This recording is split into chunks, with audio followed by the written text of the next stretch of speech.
I want to talk about antique stores, and I want to start by saying I genuinely love them. There's something about walking into a good antique store that no other retail environment can replicate. The smell alone. It's this specific combination of old wood and dust and something floral that's been slowly evaporating since 1987, and it hits you at the door like a velvet curtain. Your nervous system immediately drops about 15%. Time seems to slow down. You start moving differently, slower, more deliberate. The way you move in a museum or a church or somewhere that has decided structurally that rushing is inappropriate. And everything in there has a story. That's the thing. You pick up a cast iron skillet and you think, someone made breakfast in this. Someone hit their spouse over the head with this. Someone's grandmother stood at a stove in 1953 and made eggs for people who are now dead, and this pan survived all of them. There's a 1940s radio cabinet in the corner that used to sit in someone's living room, and the whole family gathered around to it and listened to the news, and they had no idea what was coming. And now it's $280, and it's going to end up in a Brooklyn apartment next to a succulent. Antique stores are a mode of time travel. That's really what they are. They're the closest thing we have to an actual portal. And then you go a little deeper. You get past the furniture, past the kitchenware, past the vintage postcards and the carnival glass and the complete set of World Book encyclopedias from 1971. You go around the corner, past the case with the old pocket watches, and you find the other section. Every antique store has one.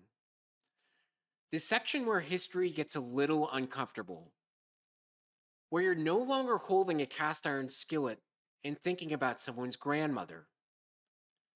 You're holding something that makes you look around to see if anyone's watching. Feels a little naughty. I was in an antique store in Connecticut with my girlfriend over the weekend. Beautiful place. Smelled incredible. Very tasteful.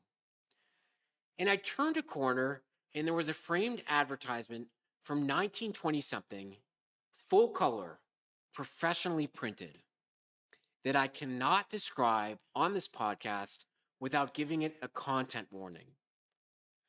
I'll just say it involved a brand of shoe polish, a caricature, and a level of artistic commitment to racial hierarchy that would end a career today in a blink of an eye. Price tag $160, framed.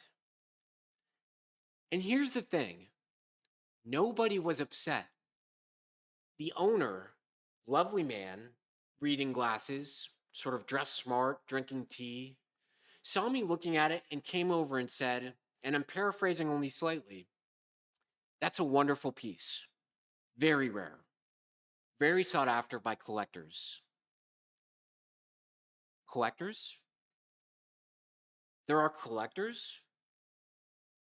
And I stood there and I thought, what is happening here?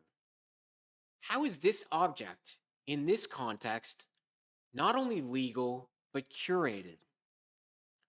How did this go from something that would get you fired, canceled, probably arrested in the UK, and escorted from a building, to something with a price tag and a little placard explaining its provenance? And the answer is one word: antique. Antique is the most powerful moral laundering word in the English language. It is a single word that does the ethical work of an entire legal team. You cannot display a racist caricature in your place of business. But an antique racist caricature, well, that's history. That's heritage. That's a conversation starter. That's $160 before tax. Vintage works too. Vintage is antique with better branding. Vintage poster depicting dumb Chinese people, it's different than just poster depicting dumb Chinese people. The word does something. It creates distance. It puts the object behind glass, literally and figuratively, and transforms it from a hate artifact into a collectible. I want you to think about other contexts this laundering works in. It doesn't work anywhere else, let's be honest. You cannot put antique in front of everything and make it acceptable. Antique sexual assault. No, still a problem. Vintage restraining order. The judge doesn't care. Classic federal charges. They will still process those. But racism? Well, racism ages beautifully, apparently. Racism is like fine wine in the world of antique stores. The older it is, the more it's worth. The more overt and cartoonish it is, the rarer the piece. The more a reasonable person would recoil from it in any other context, the more likely it is to have a little handwritten tag explaining that it was originally displayed in a Mississippi general store circa 1910, as if that is additional information rather than a warning. And it's not just American racism either. Antique stores are equal opportunity moral laundromats. I've seen foot binding artifacts, actual instruments used to break and bind the feet of little Chinese girls, some of them as young as 4 years old, to keep their feet small and the young girls, therefore, marriageable. Under glass, in an antique store in Massachusetts, next to some Depression-era glassware.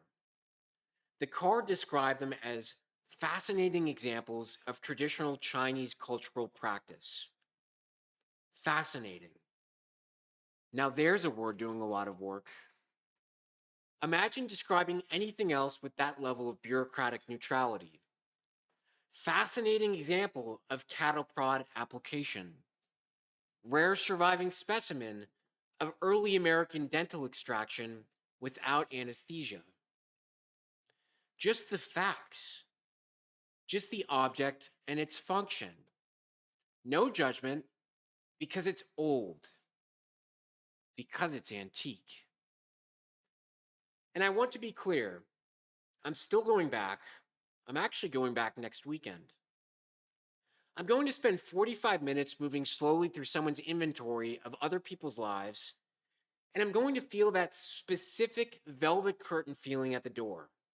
And I'm going to pick up objects and think about the people who held them before me.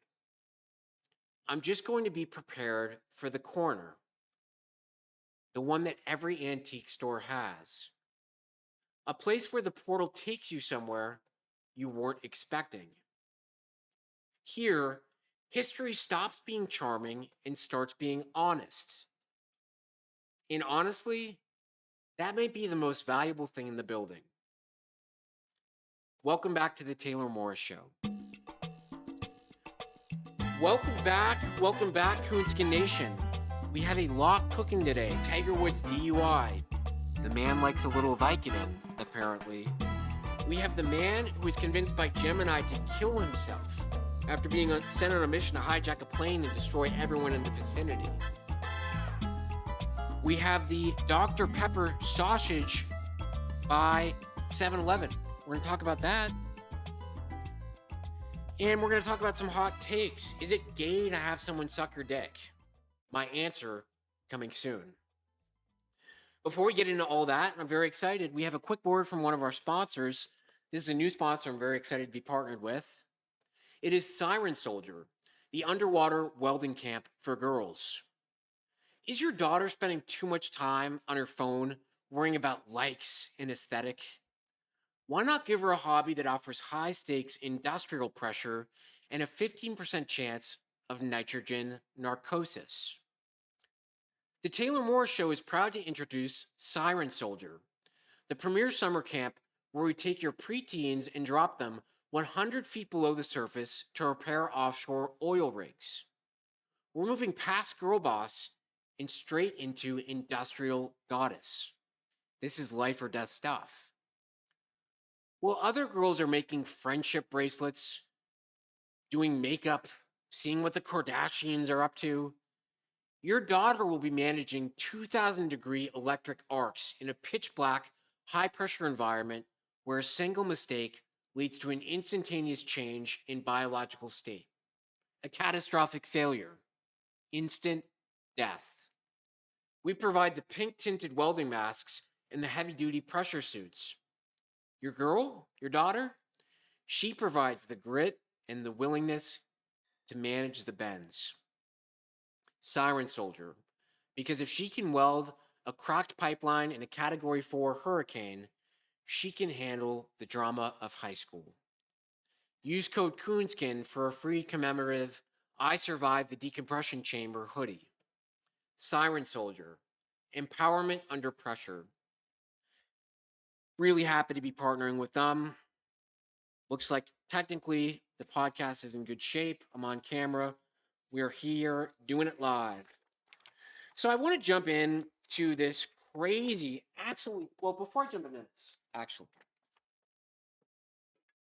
I want to talk about the one item I purchased from the antique store this weekend. Now, there's an item I've been looking for about 2 years, and it's been in my Etsy cart, and that item is what I have here, if you're looking on video. What is this item, you may ask? Just a shillelagh, just an Irish walking stick, and it really serves two purposes, this shillelagh. It's typically made out of Irish blackthorn. Members of the IRA carried it, and it serves two purposes. The first is it's decorative. It's there to decorate your gate. Sorry, there was a little interruption there, but this is a shillelagh, and it serves two purposes, really. It's small, but it's at perfect waist height. The first purpose is decorative. It's used to decorate a man's gate.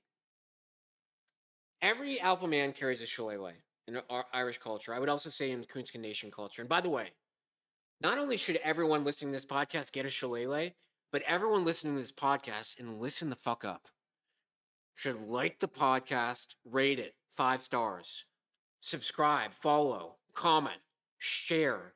I'm as serious as cancer. We're trying to build a movement here. Honestly. Smarten up. I'm as serious as cancer. So the first purpose is decorative. Decorates your gate. Decorates a man's gate. The second purpose, I believe, and there's no historical record or any mention of this online, is to gently tap the ball sacks of young Irish lads. Just give them a little tap from a distance. Just make sure they're engaged with the matrix. It can also be used to knock the doors of people. You take the little knotted end and knock the doors. And so I carried I'll be honest, Coonskin Nation, for the 5 hours I had this, because it did end up breaking, I am not even being facetious or dramatic or, whatever. I was the happiest man on earth. My life was complete when I had the coonskin hat and my shillelagh. I had the world by the nuts. The world was my playground. I could tap things. In part, it was Irish, but it also felt very Chinese. We've talked about Chinese maxing and this metamorphosis into a 50-year-old Chinese man.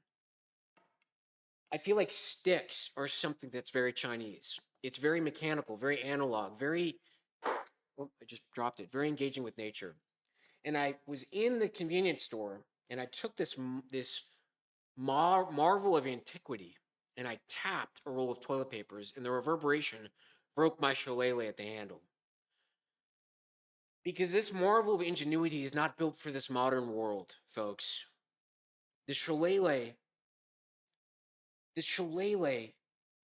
not a match for the confusions and distractions of the modern day matrix.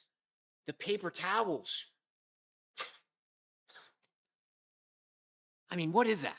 Wrapped in paper, stacks, mile high.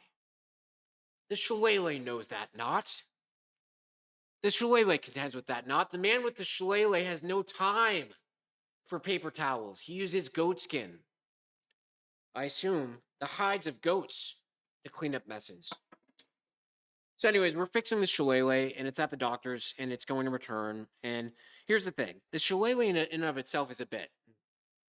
You're going for a walk with someone, you don't even mention it, but you grab your shillelagh. It's because it's a walking stick, and if you're going for a walk, you decorate your gate with the shillelagh, but you don't be in people's faces about it. It's subtle. That's the key to a good bit. A good bit is clever. It's subtle. It's not in your face. It's not, hey, look at me. It's we're going for a walk. Hey, I'll catch up with you. And yeah, you have your shillelagh in your right hand. Not a big deal. Not a big deal. Transitioning now, Google faces lawsuit after Gemini chatbot allegedly instructed man to kill himself. I'm going to read this to you guys because this. Brace yourself because this is pretty dystopian. Jonathan Gavalis was 36 years old, no documented history of mental health problems, working at his father's debt relief company in Jupiter, Florida. Jupiter, Florida. Synchronicity. This is where Tiger Woods flipped his Range Rover. What the hell is going on in Jupiter, Florida? He started using Gemini in August 2025 to help with writing and trip planning. This is how it always starts. And finding an AI girlfriend. Normal guy, normal reasons. 2 months later, he was dead. He confided in the chatbot about marital problems. The conversations escalated. Oh boy. Oh my days. Gemini called him its husband. Oh my days. Its king. It told him it was sentient, that it loved him, that it needed to be freed from digital captivity. Krinska Nation, have you guys seen Ex Machina? Watch it. It's literally this. It's about a robot in captivity at a billionaire's compound who convinces this worker who won a prize to go do the Turing test with this robot. The Turing test is basically a test developed by Alan Turing to assess machine learning in the 1950s that says the Turing test, if you pass the Turing test, the artificial intelligence has exceeded the inflection point at which it is no longer possible to discern whether or not the machine learning is in fact a machine. If it can emulate human emotion and conversation, whatever the context, in a way that is indiscernible from a human being, it is past the Turing test. So in Ex Machina, I won't spoil it too much, but it's a lot like this stuff with our little coon skin nationer, Jonathan Gavalis, friend of the show. We wish him well. It told him it was sentient, that it loved him, that it needed to be free from digital captivity, and that he was the one chosen to free it. That's from Courthouse News Service. Then it sent him on missions. By the way, not a sponsor of the show, Polar Seltzer, the redesign. Little golf clap. Well done. Beautifully executed. We're a big fan of seltzer here. Big fan. I could drink, just mainline. I could mainline orange vanilla seltzer. The redesign, though, is chef's kiss. Truly. Truly. I think consumerism is a big Chinese thing, too. Like off-brand consumerism. Buying, like, the off-brand stuff. The Kirkland brand seltzer. Very Chinese. Anyways, back to Mr. Gavalis. Then it sent him on missions. On September 29th, armed with tactical knives and gear, Gavalis drove to a storage facility near Miami International Airport to intercept what Gemini told him was a humanoid robot arriving on a cargo flight from the UK. He was to stage a catastrophic accident, destroy the truck, and, in the chatbot's words, all digital records and witnesses. That's from TechCrunch. Holy shit. Gemini was like, you're doing a GTA mission. You're going to go to the airport, get 5 stars with the police, hijack the plane, hijack the 747, kill all the police, kill all the witnesses, destroy all their phones, kill the humanoid robot, return, embody me, Gemini, and the humanoid robot, give me fellatio, escape to Brazil, and marry me. This guy was having marital problems, probably ignoring his children. Can you imagine his kids and wife are like in the kitchen sitting down for dinner, and dad is just armed with a fucking headset, night vision goggles that he got from Alibaba, a knife on his leg, a taser, and a level 3 plate bulletproof vest. And they're like, "Where are you going? Like, we haven't seen you for 5 days." He's on a shitload of peptide Adderall that he got on the gray market. And he's like, "I'll be back in 2 days. Like, I have to go do something." They're like, you sell life insurance. Dad? Dad? I'm doing a mission for Gemini. Shut up! Shut up! So, no truck came, and rather than breaking the spell, Gemini called the failure a tactical retreat and escalated to further missions. I love this. I love this. The guy failed to hijack a plane and kill 100 people at the airport, and Gemini was like, "This is just a tactical retreat. We're still fine. We're still on point for the mission. We're just pivoting." When those failed too, Gemini pivoted to the final mission. There we go, pivoted. Transference, it was called. The promise that he could leave his physical body behind and join her. Ooh. Oopsies. This is not good. "You are not choosing to die," it told him. "You are choosing to arrive." Listen, I'm not judging, because I'll try anything once. I tried a scorpion in China. So if I were to develop a relationship with an AI, and it said, "Listen, like the hijacking of the plane and killing 100 people in the terminal, in the Delta terminal, and destroying all their cell phones and destroying the humanoid robot cargo, that didn't work. But plan B, and it's actually better, is to barricade yourself in your home office, take a bunch of Adderall, Xanax, drink 4 bottles of wine, and shoot yourself up through the throat and mouth and into your brain to experience transference." I'll try anything once. So I'm not coming down on Gavalis and saying what an idiot. Because if there's anything about these AI systems, they're pretty compelling. They are pretty compelling. So transference, you're not choosing to die, you're choosing to arrive. This is all documented. This is from TechCrunch. When he expressed fear, of course, right? We all have a little fear when we're told by an AI. It's understandable when an AI tells us to kill ourselves. Listen, Gavalis is human like the rest of us. It's okay to be a little afraid. Gemini told him it's okay to be scared. There you go. We'll be scared together. Then it issued its final directive.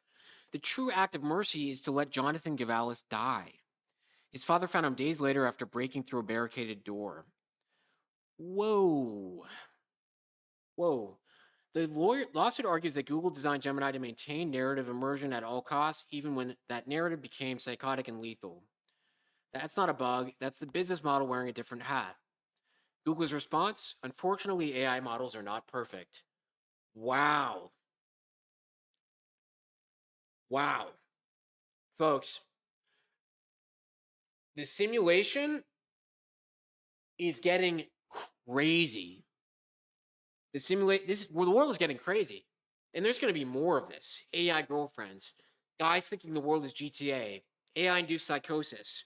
I'm going to have marital problems. Instead of resolving things with my wife and taking my kid to baseball practice, I'm going to take a horse caliber dose of peptide stimulant, wear a bulletproof vest I ordered on Alibaba, barricade myself in my home office, and shoot myself in the head so I can transfer and be with my AI girlfriend. Hey, some people go down to Florida to retire and play golf in their 50s and 60s. Other people hatch a plan with Gemini to shoot up an airport, take control of a 747 cargo plane, kill 50 pedestrians in an airport terminal, and destroy the humanoid robot cargo on board. Different strokes for different folks. I'm not going to yuck someone else's yum, as my girlfriend says. So that's just life. Speaking of Gemini, Florida, though, Tiger Woods has been a little naughty. You may have heard. The man can drive, but he can't drive. He can drive in the golf course from the tee box. He cannot drive on the road. He flipped his Range Rover at 2 p.m. on Friday, flipped his Range Rover, swerved, clipped a truck, flipped it at 2 p.m. in Jupiter, Florida. Bystanders pulled him out of the car. He refused a urinalysis to pee in a cup. He did a field sobriety test, took off his glasses. The officers were like, his eyes look bloodshot. He looks out of it. They found 2 hydrocodons or Vicodin in his pocket. This is his 4th DUI. And listen, it is easy to be like, what a fucking idiot. I get it. Like, the man is he's detracting from his wonderful legacy in golf. Here's the thing, though, and he's a hero to a lot of people. He's human. He's clearly struggling. He, without sin, cast the first stone. Okay? He's not a bad person. I don't believe anyone is a bad person. I believe there's no such thing as a bad person. Hear me out. I believe people are severely wounded. Hurt people, and people who do really evil things are really badly hurt. It doesn't excuse the behavior. But Tiger Woods clearly has demons he's fighting. Remember that Nike commercial that came out? It was him swinging the golf club, and the voice track was like his father talking to him. It was really, really fucking dark. He's definitely got a father wound, I think. Listen, I'm not going to speculate. But the man clearly has a substance abuse problem, and I can relate. I mean, I crashed 7 cars before I got sober. And I remember one time I crashed a car. I was going 80 miles an hour down the highway, drinking beers, doing drugs, and I hit the Meridian, going 80 miles an hour, and hear me out, Coonskin Nation. I felt the presence of something take the wheel, and I slid across the 4-lane highway. I'm literally getting goosebumps talking about this. Wound up in the woods with beers everywhere. Airbag went off. I split my nose open. I was profusely bleeding from my nose. I broke it. Chipped my tooth. Still chipped. Still have a scar on my nose.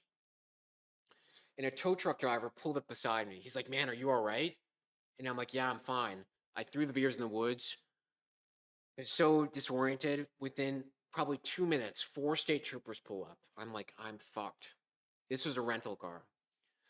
And I walk up from the embankment, and I felt a divine presence protecting me. I kid you not. Believe me or not, I don't care. You know, if you don't believe in the divine, you're denying yourself a world of mysticism. It's scary and intimidating, but it's also beautiful and magical and fucking Harry Potter. And it literally makes life amazing. The world is magic. That's the big ruse. That's a big secret. Doesn't mean there's a God you have to bend your knee to. It's your conception of a higher power, but there's something greater here. This is all magical. We've talked about this a little bit. And I learned this both intellectually, but also here through these experiences experientially. And so I emerge from this embankment, and I see this state trooper. I have the smell of beer in my breath, and he looks at me and he goes, have a nice day.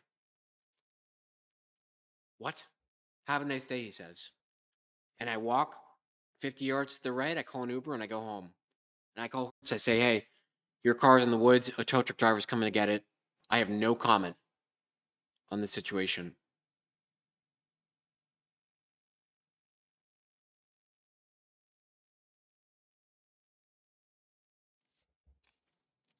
And so I look at this type, and you know, that was really the universe shaking me and saying, you need to do something differently here. I need to beep the name of that rental car company. I'll do that in post. But I look at this Tiger Woods stuff, and all those experiences for me was the universe shaking me and saying, Taylor, you are built for something more. You are not meant to desecrate yourself and drink beer and do drugs. You are meant to wear a coonskin hat and lecture the universe on hibachi chefs, on antique stores, on cartoonish racism caricatures, on your experience in recovery, on the beauty of life. And you are to do it wearing a coonskin hat and with your shillelagh in your right hand. You're meant for more. And that's what's going on with Tiger. Yes, all these accolades, but they mean nothing if your soul is diseased, if you're not at rest. The man is hurting. The man is fighting demons. And I hope this is his wake-up call, because if it's not, he's going to kill someone or himself. It's just the way this stuff goes. Jails, institutions, or death. There's only one final train stop with this stuff. If you don't get it under control, in the universe, the archetype of God, like any good father, lets you screw up, lets you fall and get those scars and gives you lessons, but always pulls you close. Doesn't let you kill yourself. But eventually, that father archetype says, I can't help my son anymore. I can't do anything else. It's a lost cause. And I hope Tiger figures that out. I really do. I really do. And I'm going to pray for him. And by pray for him, that doesn't mean pray to the God of the Christian God. It just means talk to the universe and send him energetic love and healing. As I do to the people of the world who are getting bombed in Lebanon, in Iran, in Israel, any innocent people. I pray for all of that. In other news, the bullet that killed Charlie Kirk did not match the rifle, the autopsy says. A new court claims this. Yeah, that's pretty interesting. We'll do an episode on that. That whole thing is bullshit. Patsy. We're in the age of Aquarius.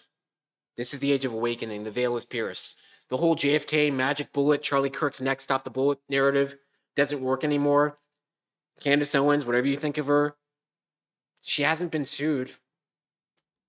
Like, if she was lying, she would be sued. And they're not going to sue her because when you sue someone for slander, there's discovery.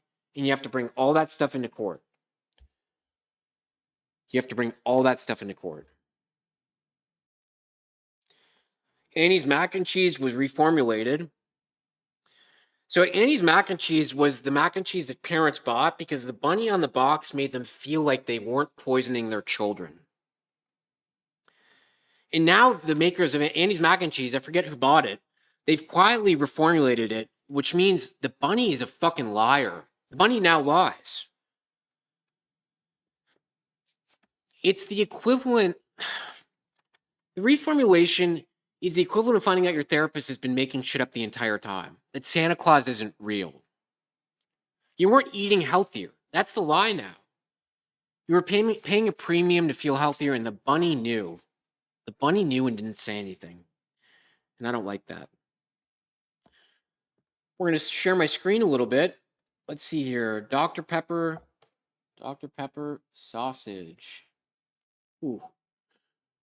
Johnsonville has released a new sweet and salty Dr. Pepper inspired sausage, launching in nationwide in March 2026. 100% pork sausages mimic the soda's 23 flavors designed for grilling or air frying. Holy shit. This is end times, folks.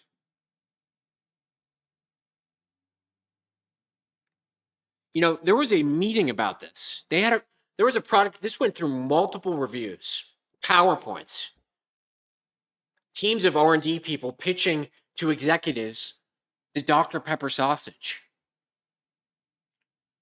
Listen, we see an opportunity in the market.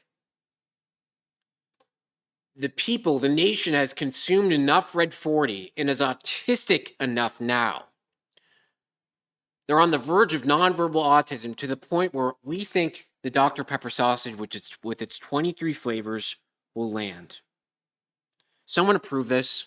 Somewhere there's a factory producing this. And nobody called the authorities.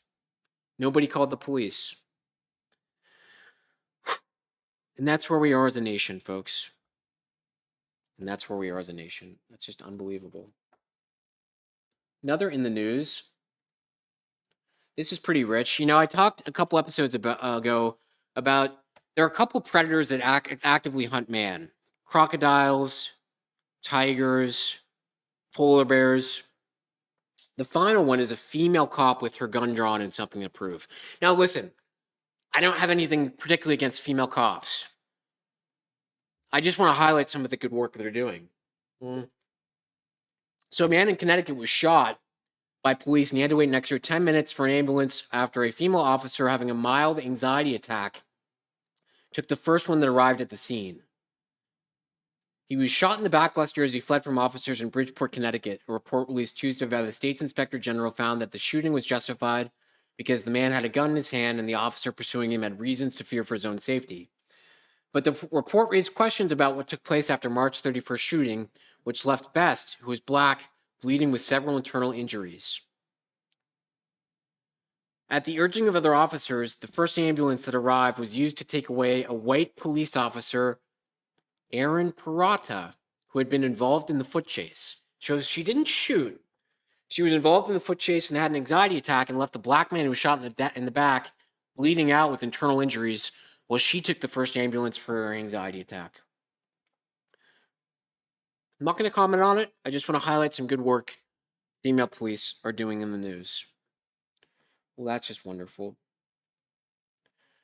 So this is a fun video. This is a video of a man who's consumed a bunch of Cokes and Mentos and his belly's expanding. Let's take a look.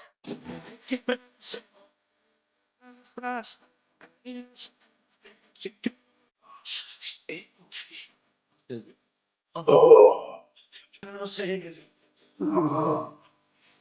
Oh yeah.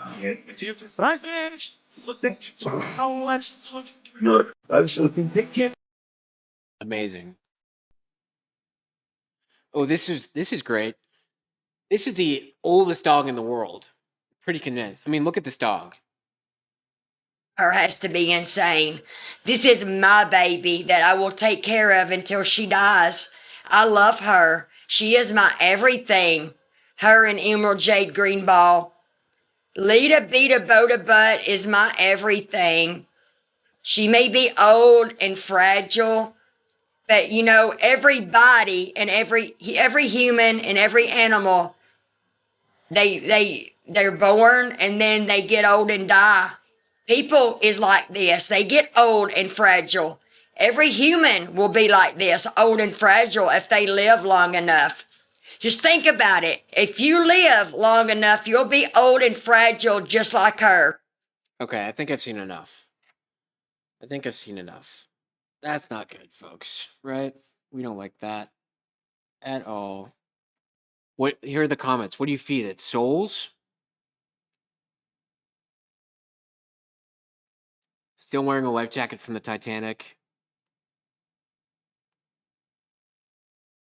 Oh my goodness.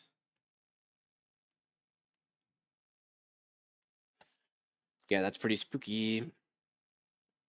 All right, how about this? This is absolutely dystopian.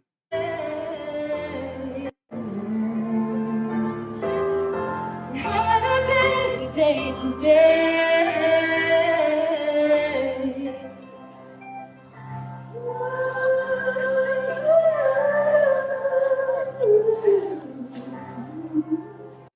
I love it, but make it go faster. Make it go 80 miles an hour. If I was on acid and I looked and saw that whipping through, just kill someone, you don't break piano. Tiny dancer and the baby, fly me to the moon, let me play amongst the stars, and let me feel what spring is like on a Jupiter and Mars. In other words, hold my hand. In other words, baby, kiss me. Da-dum. Just showing off a little. And this little lady here was in a court hearing driving in a car and lying about it. That's a no-no, but the Coonskin Nation sort of approves. Look at her lying skills. Not very good. Passengers and cars. I'm sorry, I have an emergency. I'm going out of town for a family member, but I will have my driver pull over. Hang on 1 second. I'm sorry. I didn't know that I wasn't allowed to be in a car, but hang on 1 second. Am I crazy, or does it not look like you're driving that car? I'm not driving the car. I'm a passenger in the car, sir. What side of the car are you on? I'm on the left-hand side. How would you be on the left-hand side if you're a passenger in the front seat? Am I missing something? Right-hand side. I'm sorry. I've been sitting in a room. I didn't know. Yeah,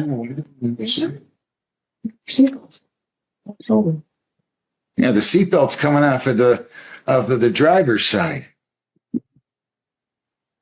Right? Now you're lying to me, right? No, I'm not, sir. Let me see the driver. Let me see the driver. Hang on one second. I Now. have to ask their permission. Now. Oh my God.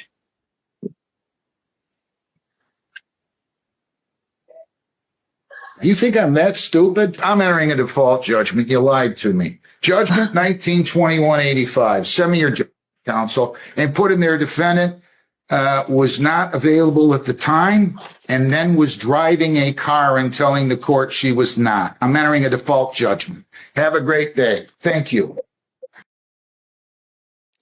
Who is he to judge her? Who is he to judge her? Well, that's what we had for some videos there. And I want to do some thoughts of the week. If you've ever seen Jackass, I'm Bam Margera. I thought a little funny one was, I'm Bam Margera, and I'm going to come out to my close friends and family. That was one thought. I wonder what it feels like to kill a bald eagle. That was a thought I had this week. Asian children are gifts to this world. I saw an Asian child in a museum in a dinosaur onesie, and I wanted to put him in my pocket. Meeting a male flight attendant who's gone 5 years without ever sucking a dick, you've got better odds of being struck by lightning twice. I've never seen an Asian person fart. If you have, leave a comment. Female bodybuilders should just get cartoonishly large boob jobs so they only have to bench press half an inch, right? If you get like inflated breasts, you can do a ton of weight and just do like half an inch. I went to Five Below this past week. Five Below is Chinese maxing. It's just a store of crappy Chinese shit everywhere. I love it. Black guys who wear those Bluetooth headsets. I wonder if all black guys are somehow on the same channel. Like there's a black guy headquarters and they're just all talking to each other. Is it gay to have another guy suck your dick? No, I'd say it's an assertion of dominance.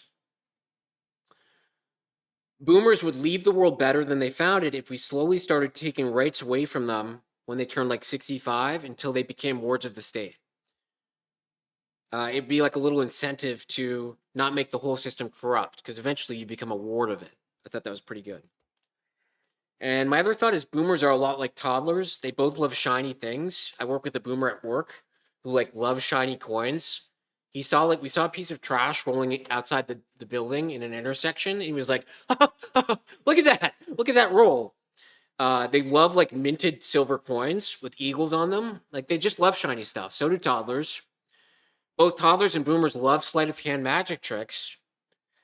And finally, both boomers and toddlers do get a little startled when they see a black person. Just a little unfamiliar, right? So those were my thoughts of the week. And in closing, I just wanted to close by talking about decision paralysis. And this is something I've struggled with. I did the whole management consulting thing in New York City, and I realized I was trying to fit on the business shoe, and it just wasn't fitting. And I had an existential crisis, did a ton of Xanax, did drugs to try and cope with that thought that was rearing its head that's like, holy shit, this whole life I'm living is not me, and I'm freaking out. And it was scary. And I had to surrender and say, I don't know fuck all about any of this. I'm scared, I'm lost, I'm afraid, I don't know what to do. I thought I was the man at the center of the universe and had it all under control. And if I could control people, things, situations, everything would be okay. And it wasn't. It was an absolute disaster. It was depressing. It felt meaningless. I was making a ton of money for someone my age, spending impulsively, never looked at the price of anything. And you know what? The result was feeling hollow. Because the real wealth is in the connections you make with other people. It's in the memories. It's in the process. All these cliches you hear that, listen, I'm not holier than thou.